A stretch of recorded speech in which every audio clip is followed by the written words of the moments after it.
I want to thank our sponsor, Planet Ford. Planet Ford has always been a proud supporter of law enforcement in the community, providing customer service and fleet management, sales, and service. If you're looking for that personal quality service, contact Planet Ford in Spring or online at planetford.com.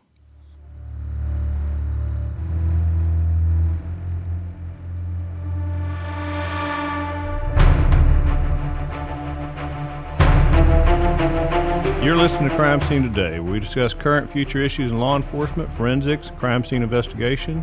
I'm your host, Dan Zientek. Join me today, co-host and longtime friend, actually my homicide partner for many years, John Schmitt. Thank you for coming in today.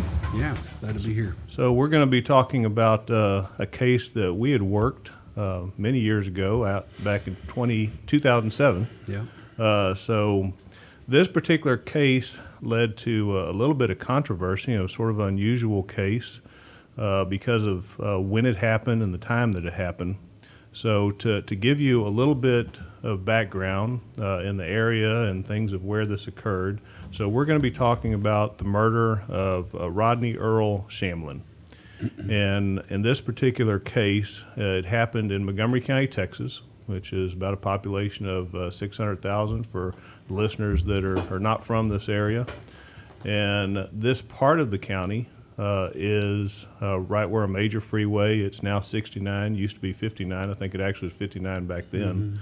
But currently, if you were to pull up Porter, Texas, there's a lot of new shops and freeways and things that are over there. That's not what it looked like back then. It was predominantly, I would say, more lower to mid-income. You had a lot of trailer parks, mobile home areas, and the lots that did have homes on them were at least an acre or so. So it was more of what people would consider a country type of part of the county and a rural part. And so that's sort of the generic area that we're in. And on this particular day, it's in the afternoon, and we get a call that comes into 911 from a property owner, a homeowner, that says that he has found someone stealing on his property, and he has shot him, and he needs people to come out there.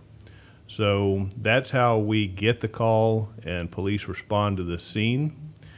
And at this time, to give you an idea of different things that are happening, sort of the legal side of things, and many people at this point have heard of the castle law doctrine, and that's been on the books for a long time. However, in Texas, in 2007, start of September 1st, they had made a change to the castle law doctrine, and basically the big change to it was that you no longer had to retreat. And they basically defined that, saying that to protect your property, protect your home, your car, that you did not have to retreat. You could stand your ground to protect your stuff. This happened a couple of months after that. So that was big news as far as the law change. And then the next thing to come up, November 14th in Pasadena, Texas, you had a neighbor who shot some people breaking into the house or nearby, and to read you a little bit of the transcript from 911 that became a big controversy on this case. And the reason that I'm speaking about this case, and it was actually the case in question that we're talking about is Joe Horn. The reason that it became big for our case is that this was big in the news. They had been covering this for a couple of weeks right before the shooting that we're going to work happens. And the 911 transcript that everybody is hearing from this other one is the homeowner saying that he's got a shotgun. Do you want me to stop him? Dispatch like, nope, don't do that. There's not any property worth someone getting shot over. Caller tells him, well, hurry up, catch these guys. I'm not going to let them go. The operator says no. Horn then says, I can't take any chances of getting killed over this. Okay, I'm going to go shoot. Again, the operator tells him, do not go outside with the gun. Officers will be coming. Horn says that he understands that, but he has a right to protect himself, and that the laws have changed in the country since September 1st of 2007. You know it and I know it. I have a right to protect myself. A shotgun's legal. It's not a legal weapon. Operator says, you're going to get yourself shot if you go outside with a gun. Horn then responds saying, you want to make a bet? I'm going to kill him. Well, here we go, buddy. You hear the shotgun clicking, and I'm going. He then goes outside, and he kills the two people. So that's the big controversy on Joe Horn that happens literally 2 weeks before the shooting of Rodney Shamlin. So, John, if you want to talk about sort of our initial response out there and what we find or what deputies find. Yeah, it's November 29th of 2007, about 4 p.m. Gerald Southworth, who's the homeowner, calls 911, says that he's just shot someone for stealing vehicles on his property. Dispatches on the phone with him, tells him, put the gun down. So he says, I did. We did find it laying on the front porch of a structure there. It was sitting in plain view. It was a .44 Magnum revolver. So the property itself, which was part of this investigation, was establishing it as a residence. And there were several structures on the property. None of them looked like they were habitable. There were a bunch of old, what we would consider broken down type of vehicles that he called his antique vehicles. They were by nature antique and how old they were. They were old and rusting into the ground. And a lot of this is perception of what we would consider a residence, what we would consider an antique car versus what he's telling us. Yeah.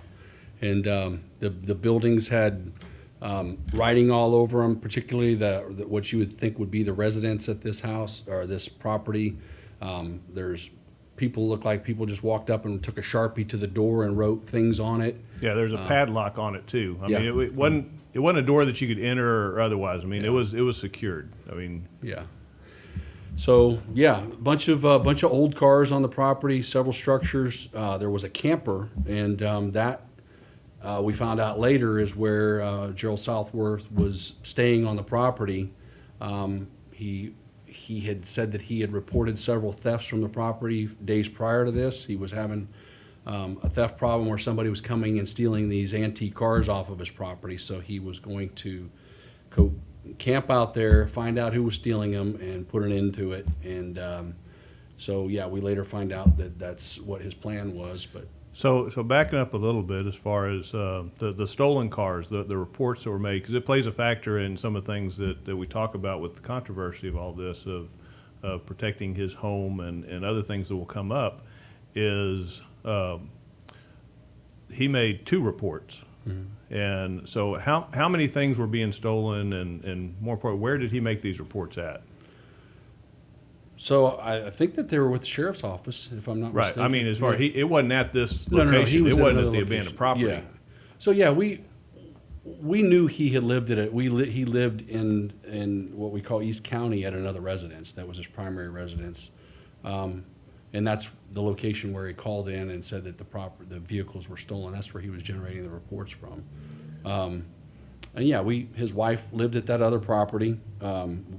We knew that that's where his residence was at, which is what kind of created this, was it truly a Castle Doctrine case, because this place where the antique cars were at did not have running water, it did not have electricity.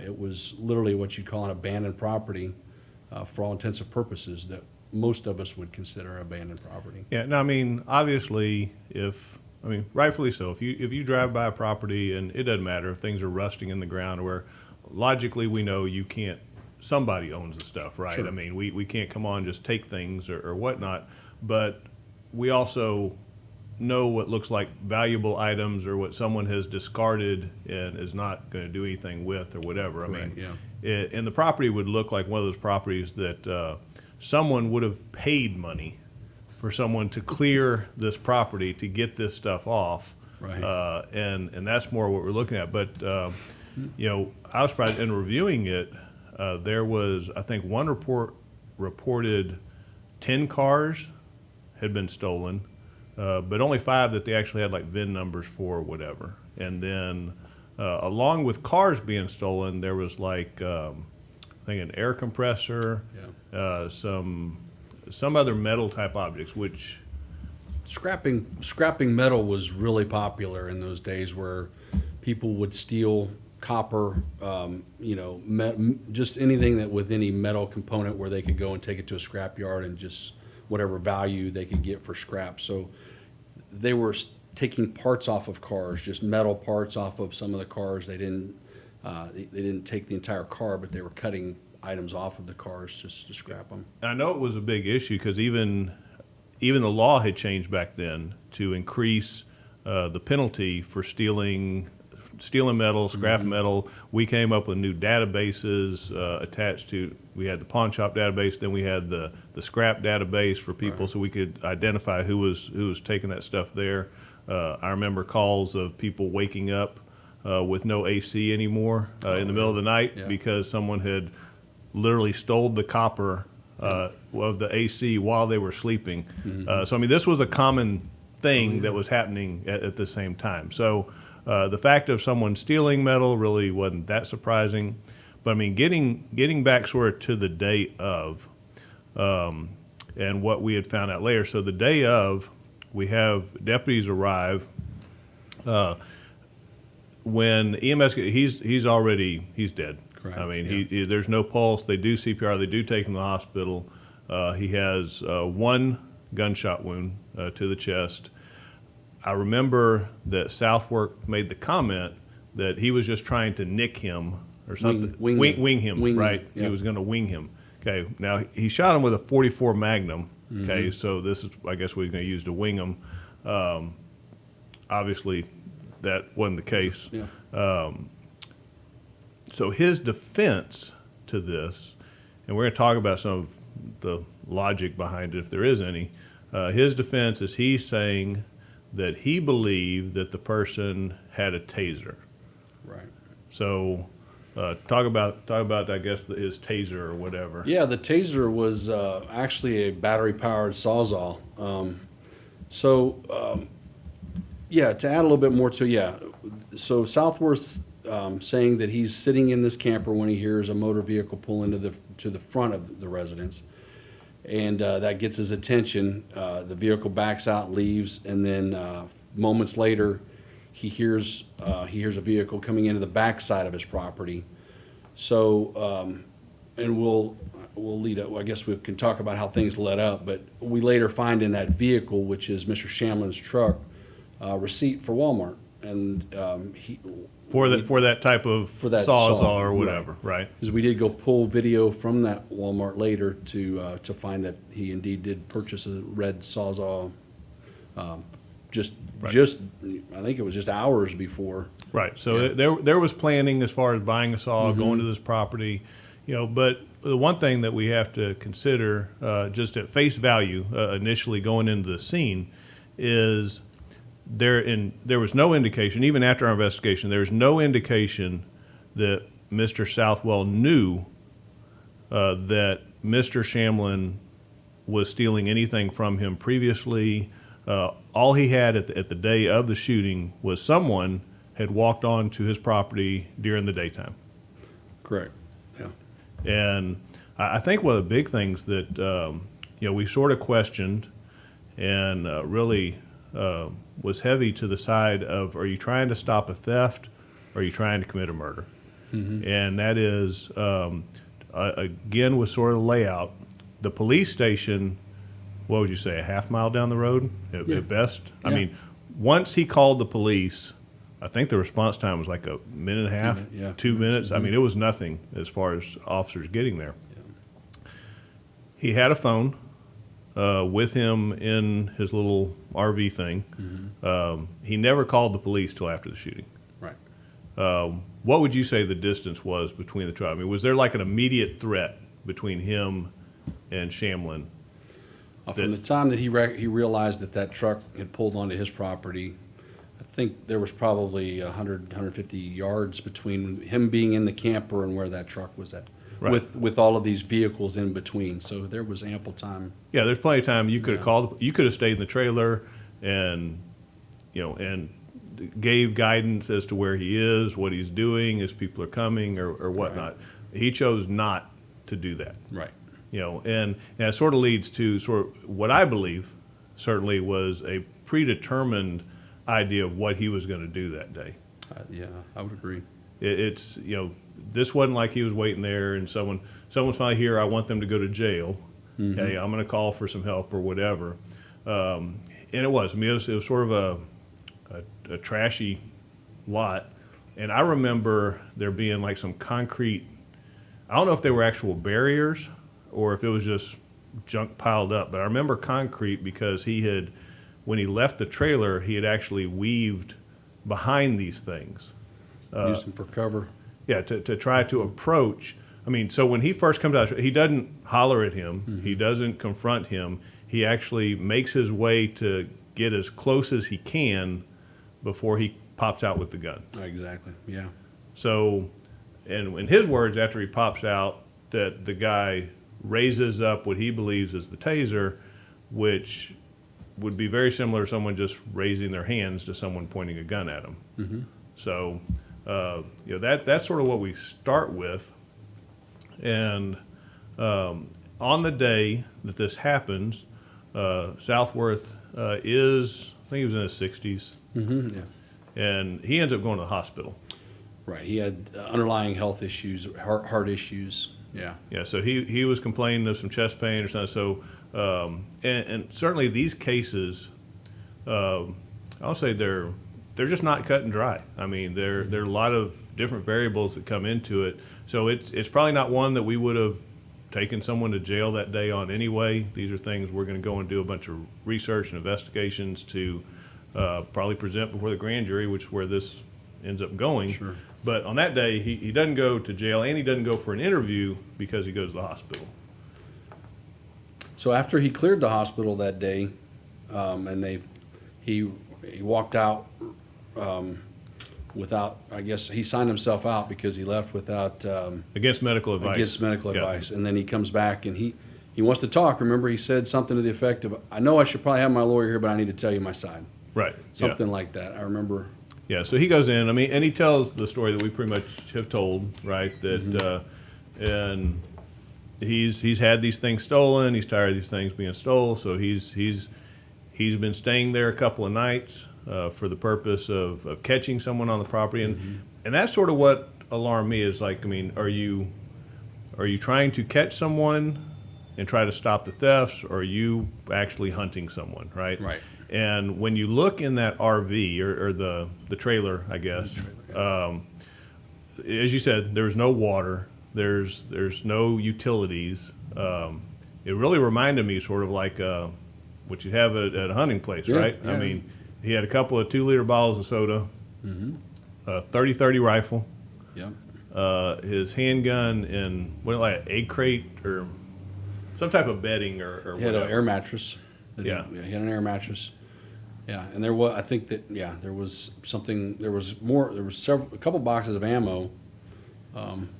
But yeah, I mean, I've seen hunting lodges that were better set up than what this was, for sure. So that's where he said he was staying in. And again, he had his phone to call. So that became the first issue. He never really could answer why you didn't just call, right? I mean, there was never I won't say there was any answer. It wasn't even an excuse. It just really wasn't answered. Right. And I think the answer was because that wasn't the plan. Yeah, I right. agree. So after that, we started getting some phone calls from people that knew Southworth, Right. had been dealing with Southworth, and one conversation that really sort of turns this towards where we're really feeling more that this is a murder. Someone has really premeditated and did this, and that is a conversation that happened. I want to say it was at a bar between him and a guy, and I may be wrong on the location, but I remember a person coming forward and basically him saying that he was going to kill someone. Yeah. So Yeah. I remember that we were looking at that. I don't know that we ever tracked that down to find out exactly who was, who he made that comment to, because I looked through the report but I don't think we ever found out exactly who he had said that to. But and it may have been overheard. There was a conversation with one individual who said that basically the comment that was made was that he was going, that next week that this stuff's been stolen, says, and next week, I'm going to kill me an N-word. Okay, and so he was very direct. At this point, he doesn't know if the person's stealing, black, white, Hispanic, Right. whatever. He's already made his mind up that next week he's going to kill a black person, and that's basically what he said at this bar and the group of these people, and that's what they came forward. So at this point, we have a week prior him saying, "I'm going to kill somebody." We then have him posting or hanging out on his property, set up with guns and not really any food, just some soda, waiting for an opportunity. Right. And so the one thing that sort of adds a little bit of a twist to this is that Southworth was not allowed to have a gun. That's right, because he was a convicted felon.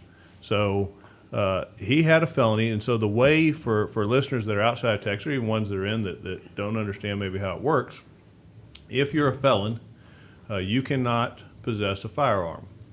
However, after you've finished all your stuff, if you have parole, probation, any of that, once you've finished all of the requirements of the court, Texas does allow a felon to have a firearm at their residence where they live. Okay, and so that put us down a different track on this particular case. That's So the big thing was, is this his primary residence? Because obviously the question is, if you could not have legally possessed a firearm at the time, then this murder wouldn't have occurred, and so the question sort of comes up, can he legally protect his property with a handgun and kill somebody if he legally should never have had one? Okay, Right. so that's where the conversation happens. So tell me some of the things as far as, I guess, us trying to primary residence on this thing. Yeah, so we pulled tax records, we pulled property, from the county assessor's office, and he does own the land for sure. He owns the property, but again, it goes back to the structures that we can see on there. And do we have any pictures of what? We had the pictures, yeah. and Yeah, I mean, and if people believe that these would be a residence, would that be justified in having a firearm to protect your residence? When we knew he lived at another location, because we did interview his wife the day of the homicide, and she used a different address, and they lived together at that address. Now, she changed her story along the way, though, Yeah. because originally, and I know it all came down to this particular question that we're trying to figure the solution out to, is originally, obviously, for one, both the reports for the stolen vehicles were taken off of two different, one was their business, and the second was their primary residence. Right. And other calls unrelated to thefts, police had gone out to their residence for, and I don't remember what type of calls they were, but police had gone out to their other residents over the course of the past year, and in those reports, it basically, they were questioned, and it said, yeah, this is where I live, this is Right. my primary residence. So we had the documentation that that's it. However, obviously, as this comes up, when we're talking about castle law doctrine, we're talking about felon in possession of a weapon and these type of things, then the wife is, no, we live here. We stay here. We've been staying here off and on, and those type of things. And again, I know that we've, if you're watching this on YouTube, Facebook, or our video feed, we've shown some of the photos of these structures, and it's very obvious no one's staying in these things, no one's living in these things. But again, that brings up sort of a question to me, aside from this, and it was a question we didn't have the answer to either. We were just providing the facts. It's what we do in our cases, is because someone cannot legally possess it, does that take away their right to defend themselves? Because, I mean, if we buy the story that he felt his life was in danger and therefore shot Mr. Shamlin, then do you lose that right because you're not supposed to possess the weapon to begin with. I mean, logically, if you weren't possessing it, this would not have happened. Right. But does it take away the right? And I think that goes back to the true issue we had with this was whether was he hunting him or was he scared that he was going to be, tased and the gun taken from him or whatever his thought process was at the time. And again, if he was afraid, why didn't he call the police when the truck pulled onto the property? And does he still have the right? It was what it really boiled down to in this case went to the grand jury. And again, I know where we stood on this with feeling like this should be a true build case. Well, and also understand for people as far as what we take to the grand jury. When we take something to a grand jury, we have to present a charge. Okay? Whenever we talk about anything going to grand jury, officer-involved shootings, someone that's very obvious self-defense or otherwise, when they go to grand jury, the person is being charged, or I should say the case that's being presented, the charge that's being presented is either murder, aggravated assault with a deadly weapon. I mean, even though, so it's up to the grand jury that is able to determine that self-defense was an option, a reason in this case, and therefore it was not a crime, and they don't charge the crime. But what we're presenting, just like in this case, we're presenting this as a murder, as a murder case. And that being said, we ran into some other, I say, problems that for Mr. Shamlin, as we got closer into this, because we did check the Walmart receipt, and he is on video. He's the only one there. He's the only one in the parking lot. He's the only one paying for it. And as you said, it's like, I don't know, a couple of hours. Right. And he didn't have to go far. It's at the Porter Walmart, and as I'm saying that, I'm thinking, one question that comes up is how did he find this property? And he didn't live far. Yeah, right. That's right. I mean, I think he lived right down the road. So basically, when he's driving to work every day, he probably would drive past this property. So it's easy access, see it every day. So the other receipt, however, is I really think up to this point, we've talked about what happened that day. And as much as that's the only thing that the grand jury or people honestly should be making a decision off of is with just the facts that we really have told you so far, because that's all that was known to Mr. Southworth whenever he shot Mr. Shamlin. What we find out later, though, I think did have an impact.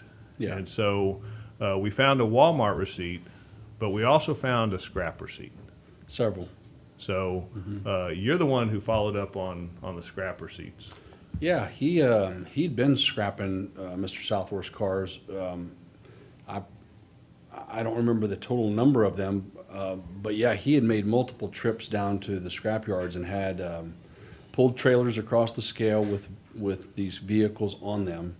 So when we talk about the condition of these vehicles that are out there, none of them run. None of them have run for years. They're on flats, so they would have to probably be winched up onto a trailer in some fashion, and in order to haul them across town to Houston where these scrap yards are at, and then they run them across the scale, find out what the weight of them are, and then they give so much per pound for scrap. And he had done that with multiple vehicles. I'd say at least 8 to 12 cars that he had done that with, and had several receipts for doing that. And there was video at these locations with Mr. Shamlin's truck pulling these across the scale. So he was responsible for stealing several of the cars off of that property. Yeah, well, like I said earlier, they only had so many VIN numbers. Right. Like, I think there were 10 cars, they had 5 VINs. So the ones that they had VINs, we were able to show that Shamlin did steal them. Yeah. He had taken, and as you said, it brings up another point. I mean,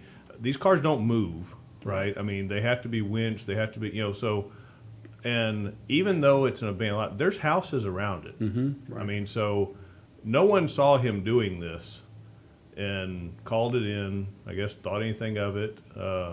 just because of the condition and whatnot, I don't know, or they just didn't want to get involved.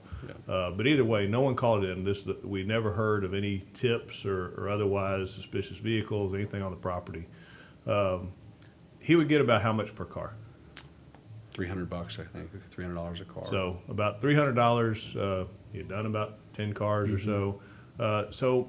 But I think that sort of plays a factor as far as in the case, even though, again, it shouldn't, but it's the fact it's the right guy. Yeah. Right? He did, yeah. I mean, he's the one who has been entering his property, who has been stealing the cars, but reality at the time of the shooting, Mr. Southworth doesn't know this. Okay? I mean, this could have been someone new,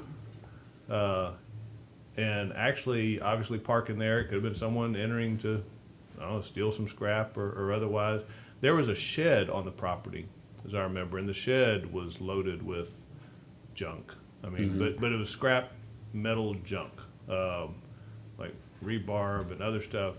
And the reason it sticks in my mind is because normally we do our best on any scene to recover a round. And this one had gone through and through. It was an entry to the chest and out the back. And in the direction that Mr. Shamlin would have been standing, the bullet would have headed towards that shed. And again, normally we go through everything to recover the bullet and whatnot. And you just look at this shed and just think of it. Think of the show Hoarders. And think of it being packed with only metal things. And the main way that we usually find a bullet is with a metal detector. Right. Okay, so this was not going to happen in this case. And whether we totally unloaded it out of there and tried to find this. And then you look at the value of what that piece of evidence is going to bring. Right? And in this case, normally we're getting it so we can tie it to a gun. Well, we know what gun fired it. He's admitted to firing it. We have the suspect. So the forensic value of it was not as big of a thing. I do remember another part involving the gun, though, because the gun was tested. And the gun came back to a cold case murder from 1979.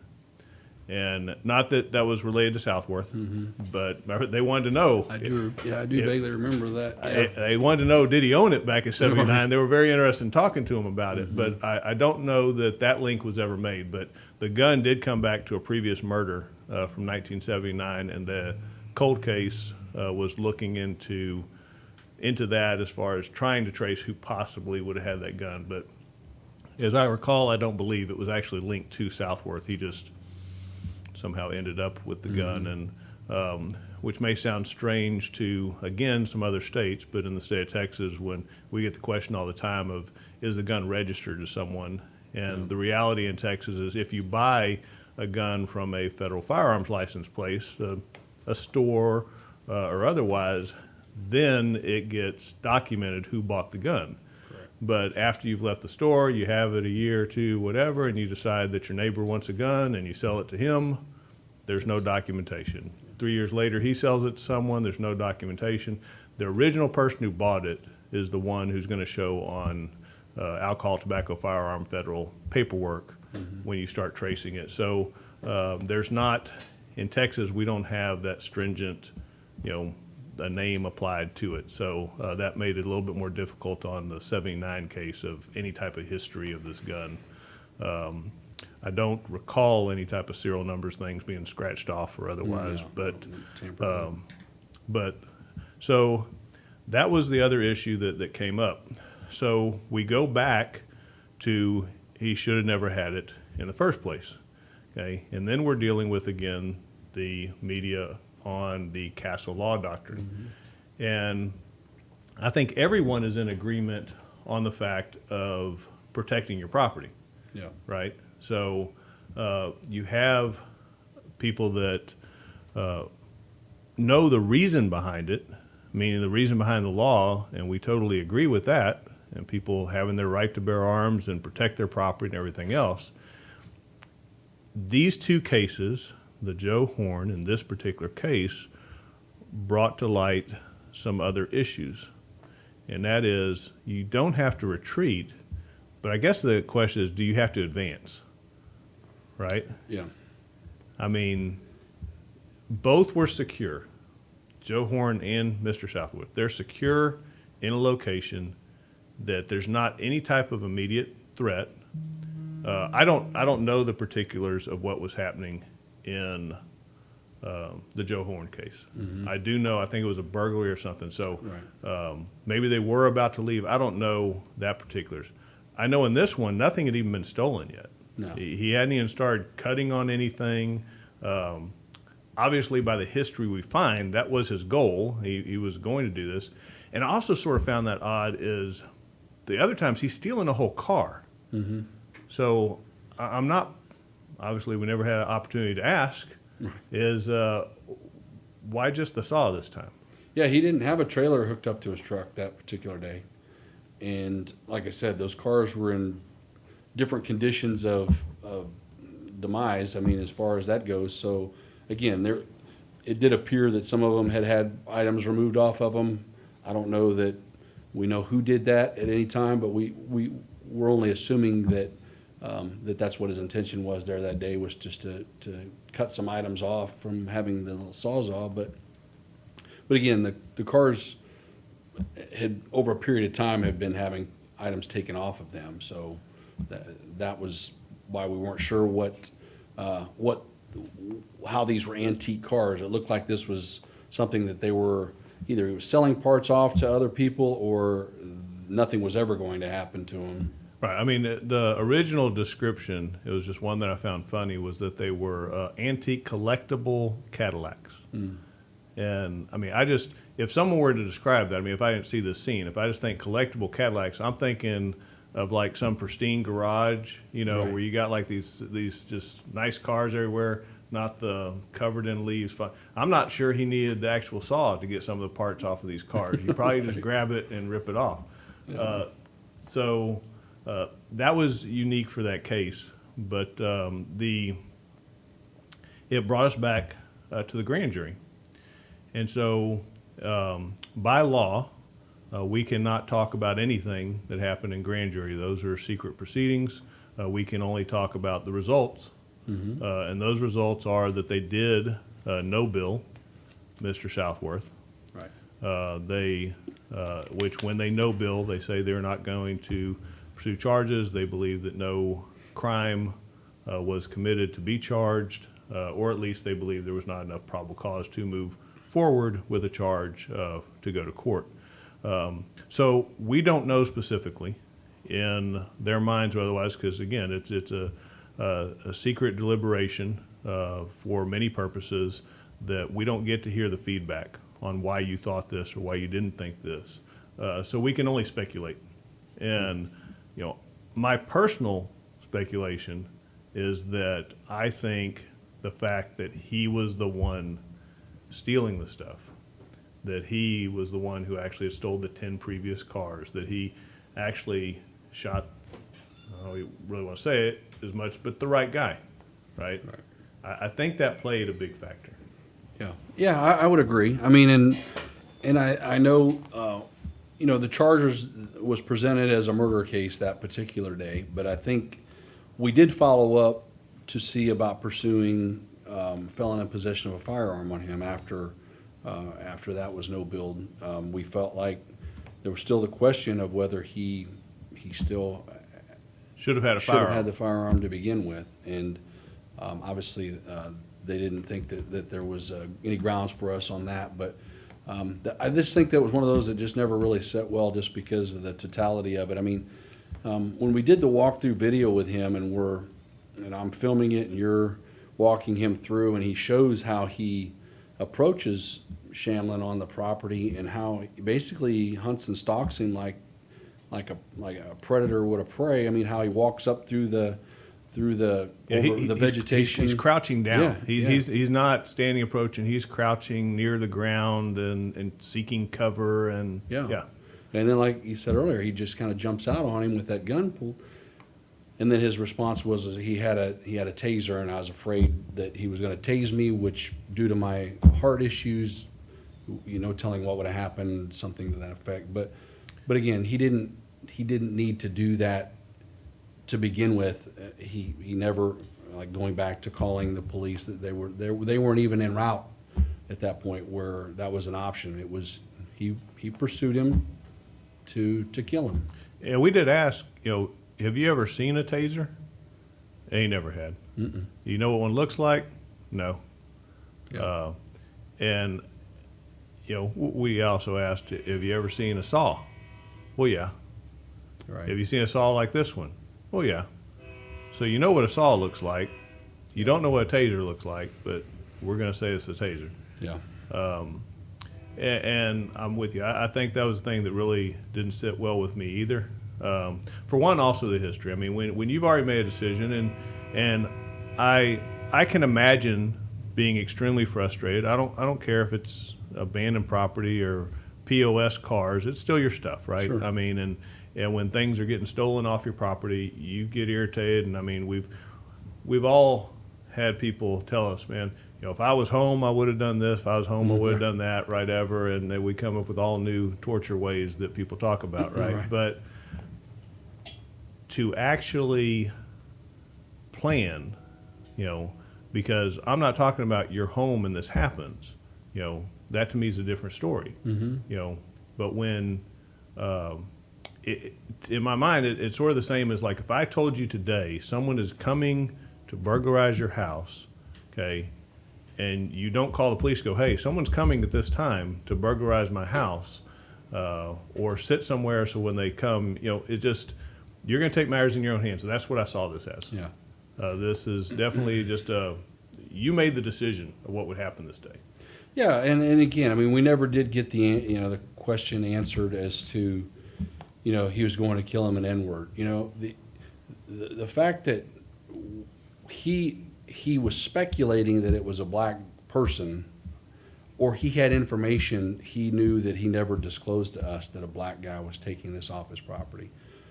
This isn't a predominantly black area, for one thing. So No, it's predominantly white. It's predominantly white, and for even the few black people that you encounter in this part of the county, for him to have lived right around the corner, obviously, that piece came together for us where we knew how he knew about the property. But again, Southworth had some information we never were able to get to the bottom of with how he knew a black guy was taking these, whether a neighbor had told him or somebody, you know what I mean? He never admitted to that. Yeah. And so was it just him, I guess, speculating that, it must be a black person stealing from me? Or was it that he had information that actually narrowed it down that he knew it was?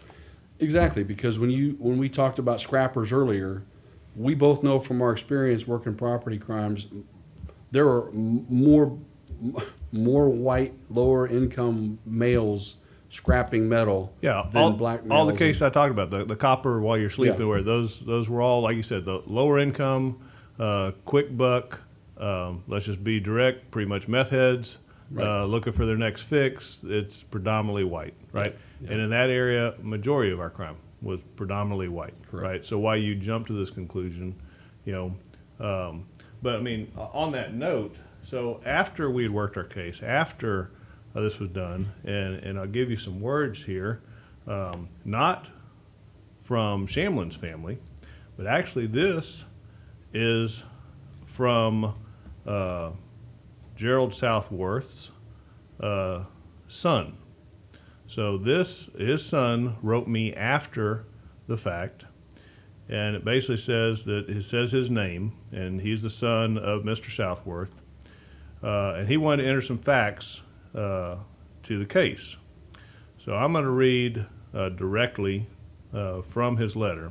So first off, Gary Southworth is not by any means a good person.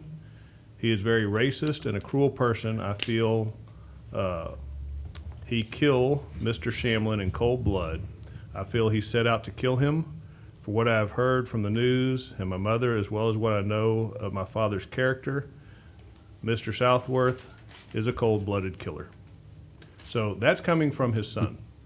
Now, I will disclose this letter came from TDC, the Texas Department of Corrections, where his son is, but it's still his son writing about his father and a description of what he believes the personality or otherwise of his father is.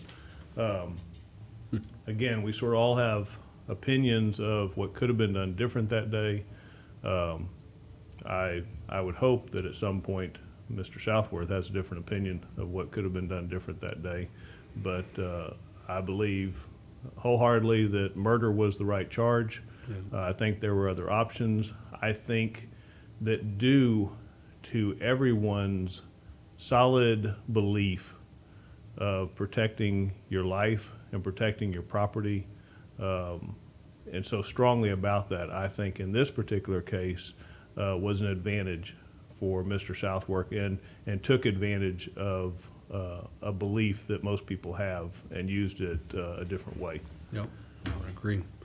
And you know, since then we've worked cases where we've worked the Castle Doctrine involving motor vehicles where people have been in their motor vehicles and things like that. I think this was such new legislation at the time that these were very new cases in that people were interpreting it exactly. So I think since then, you've seen the ones where it's your property or your neighbor property that you're watching out for. I mean, I think that you're hearing more and more of that falling under the Castle Doctrine that, and again, I mean, so yeah, this was very new legislation at the time with what this was. And I think you're right. I think as this first came out, people were trying to very much make it, I guess, more substantial. When what I've found, no matter how we change, massage the law or whatever, I've always found that self-defense comes down to a very basic concept, and that is if you feel your life is in danger, if you feel a third party's life is in danger, you have the right to use up to deadly force to protect you or a third party. Right. And that seems to be like the underlying foundation of any of this. It doesn't have to do with retreating, advancing. Otherwise, if you can articulate those things, then you're solid on protecting your life or someone else's. Where it really gets to be a gray area is when you start just involving property. Mm-hmm. Because people will always say, was the life more valuable than the property? Right. And again, I know many people, including myself, that if someone were to come to my house, my first thought when someone's coming into my house is not they're going to take my TV. Right. It's they're going to harm me or my family. Yeah. If I were to have to shoot someone, it would be because I felt they were going to harm me or my family. I'm not saying I'm standing back and letting them just start hauling stuff away, but that's your first thought. Sure. So I think that's where a lot of this gets into gray area confusion or otherwise with people when it just comes down to truly self-protection or protection of another person. Yeah. Yeah, I would say that going back to that analogy, I mean, when people are walking into they're going to have to harm you in order for them to be able to remove that property. And I think that's the perception that most of us would have is you're not going to just stand there and let them walk out. I would have to do something to disable you, disarm you, whatever, for me to be able to successfully leave with your property. So I think, so yeah, but anyway. But that was, so this case, as I was looking up, we're sort of, just as any time, obviously this is from '07, and we certainly remember just about every murder that we work, but not in the greatest of details, so we go and review things. So in research this case, I actually found some very sad information along the way, and that was that 7 years after Mr. Shamlin was killed, his son, who was 24 years old, around 9 p.m. In, I want to say, the Humble, Texas area, was killed, shot in the chest, and not related to theft, not related to stealing, anything like that. But he was in the street and shot. Apparently, a college basketball player and was noted as a Houston area rapper or otherwise, but was gunned down on Humble Street on a Saturday night about 9 p.m. So his son died the same way that he did 7 years after the fact. So just more impact to that family and otherwise. So interesting. But it brought up a lot of conversations, that case did, as far as self-defense, castle law, felons in possession with a gun and what rights they have. Hopefully this case, as we've talked about it, brings up some of those conversations. I think that there's some that don't really have answers. I think it has to deal with your jurisdiction. It has to deal with what your community believes a responsible person can do or should do. And that's why we have our grand juries. And we certainly support whatever decision they came up with, whatever they decided on that day and the reason they decided. That's what it is. I think we were still very solid in presenting a murder charge on the case. I think we presented all the facts and articulated that well. So as we wrap up, I would like to thank our sponsor, Planet Forward, Lone Star Community Radio, for making this show possible. If you have a topic for the show, or you'd like to be a guest, or you'd like to sponsor the show, please contact me at dan@crimesceneaday.com. If you'd like to start your own radio show or podcast, Lone Star Community Radio would like to help you out. Contact Dick at irlonestar.com. Thank you for listening, and we will see you next week.